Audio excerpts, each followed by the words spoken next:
అందరికీ నమస్కారం. Welcome to good vibe talks. అధిక జ్యేష్ఠ మాసం మే 17వ తేదీ నుంచి జూన్ 15వ తేదీ వరకు ఉంటుంది. ఈ నెల మే 17వ తేదీన ఆదివారం నుంచి అధిక జ్యేష్ఠ మాసం ప్రారంభం అవుతుంది. అధిక మాసం జూన్ 15వ తేదీ వరకు ఉంటుంది. ఈ అధిక మాసం ప్రతి 3 సంవత్సరాలకు ఒకసారి ఏర్పడుతుంది. అధిక జ్యేష్ఠ మాసంలో శుభకార్యాలకు దూరంగా ఉండాలి. అధిక మాసంలో శుభకార్యాలు చేయటానికి శుభముహూర్తాలు ఉండవు. అధిక మాసం అంటే ఏమిటి? అధిక మాసంలో ఏ దేవుడిని పూజించాలి? అధిక మాసంలో ఎలాంటి శుభకార్యాలు చేయకూడదు? ఎలాంటి నియమాలు పాటించాలి అనే విషయాల గురించి ఈ వీడియోలో తెలుసుకుందాము. అయితే ఈ వీడియోలోకి వెళ్ళే ముందు ఈ వీడియోకి ఒక లైక్ చేసి ఓం నమః శివాయ అని కామెంట్ చేయండి.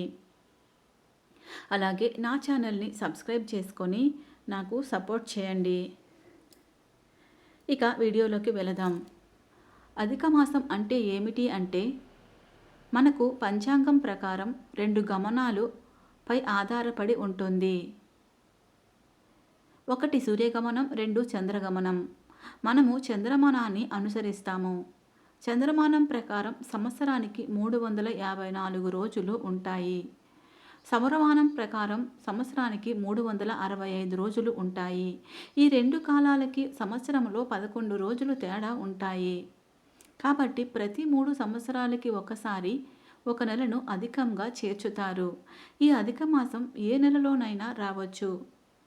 ఈ నెల శ్రీ మహావిష్ణువు పాదాల వద్దకు వెళ్ళి విన్నపం చేసుకుందట. స్వామి, నాకు అధిపతి లేడు, పేరు లేదు, నాకు గౌరవం లేదు. మిగిలిన మాసాలు అన్నింటికీ దేవతలు ఉన్నారు. నాకు ఏ దేవతలు లేరు, నన్ను ఎవరు ఆదరించడం లేదు అని విన్నపం చేసుకుందట. ఆ విన్నపానికి శ్రీ మహావిష్ణువు ఇలా చెప్పాడట. నీవు నా పేరుతోనే ప్రసిద్ధికి ఎక్కుతావు. నేను పురుషోత్తముడను, నా పేరే నీ పేరు అని చెప్పాడట. అందుకే ఈ నెలను పురుషోత్తమ మాసమని, విష్ణు మాసమని, దైవమాసం అని కూడా పిలుస్తారు. ఈ అధిక మాసానికి అధిపతి శ్రీ మహావిష్ణువు. ఈ అధిక మాసంలో శ్రీ మహావిష్ణువుని పూజించటం వలన, ధ్యానం చేయటం వలన ఎన్నో రెట్ల పుణ్యం కలుగుతుంది అని సాక్షాత్తు శ్రీ మహావిష్ణువే చెప్పి ఉన్నారు. ఎవరైతే విపరీతమైన అప్పుల సమస్యలు, ఆర్థిక సమస్యలతో బాధపడుతున్నారో వారు ఈ అధిక మాసంలో లక్ష్మీ నరసింహస్వామిని పూజించటం వలన వారి యొక్క అప్పులు తొలగిపోయి ఆదాయం పెరుగుతుంది. ఈ అధిక మాసాన్ని శూన్యమాసం అని కూడా పిలుస్తారు. కాబట్టి ఈ నెలలో శుభకార్యాలు చేస్తే మనం చేసే శుభకార్యాలకి గ్రహం బలం ఉండదు. కాబట్టి ఈ అధిక మాసంలో శుభకార్యాలకు దూరంగా ఉండాలి. ఈ నెలలో వివాహాలు చేయకూడదు. అధిక మాసంలో వివాహం చేస్తే దంపతుల మధ్య కలహాలు, అశాంతి ఏర్పడే అవకాశం ఉంటుంది. అలాగే నూతన గృహ ప్రవేశాలు చేయకూడదు. ఈ నెలలో గృహప్రవేశాలు చేస్తే ఆర్థిక ఇబ్బందులు ఏర్పడతాయి. కొత్తగా ఇల్లు కట్టుకోవాలి అనుకునేవారు శంకుస్థాపనలు చేయకూడదు. ఇలా చేస్తే మీ ఇంటి నిర్మాణంలో ఆటంకాలు ఏర్పడే అవకాశం ఉంటుంది.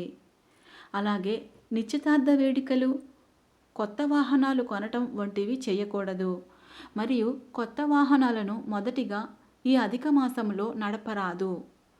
ఈ నెలలో కొత్త వ్యాపారాలను ప్రారంభించకూడదు. ఈ నెలలో నూతన వ్యాపారాలు ప్రారంభిస్తే లాభాల కన్నా అధికంగా నష్టాలు వస్తాయి. కొత్తగా భూములు కొనడం, ఆస్తులు కొనడం వంటివి ఈ అధిక మాసంలో చేయకూడదు. అలాగే పిల్లలకు నామకరణం చేయడం వంటి పనులు చేయకూడదు. ఈ అధిక మాసానికి శ్రీ మహావిష్ణువు అధిపతి కాబట్టి ఎక్కువగా ఈ నెల రోజులు శ్రీ మహావిష్ణువుని ఆరాధించటం, ధ్యానం చేయటం చేయాలి. ఈ అధిక మాసంలో తులసి కోట దగ్గర దీపం వెలిగించి తులసి కోటకు నమస్కారం చేసుకొని ప్రదక్షిణ చేయండి. ఇలా చేయటం వలన ఆడవారికి దీర్ఘ సుమంగళి యోగం కలుగుతుంది. ఈ అధిక మాసంలో ఎవరైతే ఎక్కువగా హోమాలు, జపాలు, భాగవత పారాయణం, సుందరాకాండ వంటి పారాయణం చేస్తారో వారికి 1,000,000 రెట్ల పుణ్యం వస్తుంది అని శ్రీ మహావిష్ణువు చెప్పాడు. ఈ అధిక మాసంలో బ్రాహ్మణులకు స్వయంపాక దానం ఇవ్వటం వలన వారి కుటుంబంలో ఉన్న కష్టాలన్నీ తొలగిపోతాయి. అధిక మాసంలో సత్యనారాయణ స్వామి వ్రతాన్ని చేస్తే సంతాన ప్రాప్తి కలుగుతుంది. ఈ అధిక మాసంలో తప్పనిసరిగా పుణ్యనదిలో స్నానం చేయాలి. మీకు దగ్గరలో ఉన్న పుణ్యనదిలో స్నానం చేయటం వలన మీకు తెలియక చేసిన పాపాలన్నీ తొలగిపోయి మోక్షాన్ని పొందుతారు. ఈ నెల రోజులు కూడా ఉదయాన్నే స్నానం చేసి సూర్యుడికి అర్ఘ్యం సమర్పించాలి. ఈ అధిక మాసంలో విష్ణు దేవాలయాలకు వెళితే కోటి జన్మల పుణ్యం కలుగుతుంది. రావి చెట్టులో త్రిమూర్తులు నివసిస్తారు కాబట్టి రావి చెట్టు కింద నువ్వుల నూనెతో దీపం వెలిగించి చుట్టూ 7 ప్రదక్షిణలు చేస్తే వారి జాతకంలో ఉన్న దోషాలు తొలగిపోతాయి. ఆర్థికంగా మీకు కలిసి వస్తుంది. ఈ అధిక మాసంలో ఉసిరి చెట్టును పూజించటం చాలా మంచిది. ఉసిరి చెట్టు కింద నెయ్యి దీపం వెలిగించి ఉసిరి చెట్టుకు నమస్కారం చేసుకుంటే లక్ష్మీ కటాక్షం కలుగుతుంది. ఈ మాసంలో స్నానం చేసే నీటిలో కొంచెం పసుపు కలిపి స్నానం చేస్తే జాతకంలో గురుబలం పెరిగి అదృష్టం కలుగుతుంది. అలాగే నల్ల నువ్వులను నీటిలో వేసుకొని స్నానం చేస్తే జాతకంలో శని ప్రభావం తగ్గి ఐశ్వర్యం కలుగుతుంది. విష్ణుమూర్తికి ప్రీతికరమైన తులసి ఆకులను నీటిలో వేసుకొని స్నానం చేయటం వలన మానసిక ప్రశాంతత కలుగుతుంది. అలాగే స్నానం చేసే నీటిలో పచ్చకర్పూరం వేసుకొని స్నానం చేస్తే లక్ష్మీ కటాక్షం కలుగుతుంది. విష్ణుమూర్తికి ఎంతో ప్రీతికరమైన ఈ అధిక మాసంలో ఒక డబ్బాలో పచ్చకర్పూరం మరియు 2 లవంగాలు వేసి మీ బీరువాలో పెట్టుకోండి. దీని వలన మీ ఇంటికి ధనాకర్షణ పెరుగుతుంది. ఈ నెలలో ఒక్కసారి అయినా సరే మీ దగ్గరలో ఉన్న విష్ణు దేవాలయానికి వెళ్ళి విష్ణుమూర్తికి తులసి మాలను సమర్పించి నమస్కారం చేసుకోండి. లక్ష్మీనారాయణుల యొక్క ఆశీర్వాదం ఎప్పుడూ మీపై ఉంటుంది. ఉద్యోగ ప్రయత్నాలు చేసేవారు మీ దగ్గరలో ఉన్న విష్ణు దేవాలయానికి వెళ్ళి స్వామివారికి పసుపు రంగు వస్త్రాలను సమర్పించి నమస్కారం చేసుకోండి. మీరు కోరుకున్న ఉద్యోగం వస్తుంది. ఈ అధిక మాసంలో చేసే దానాలకు విశేష ఫలితాలు కలుగుతాయి అని నమ్మకం. ముఖ్యంగా ఈ మాసంలో బ్రాహ్మణులకు విసనకర్రను దానం చేస్తే దరిద్ర బాధలు అన్నీ తొలగిపోతాయి. మంచినీళ్లను, మజ్జిగను వంటివి దానం చేయటం వలన అత్యంత పుణ్యం కలుగుతుంది.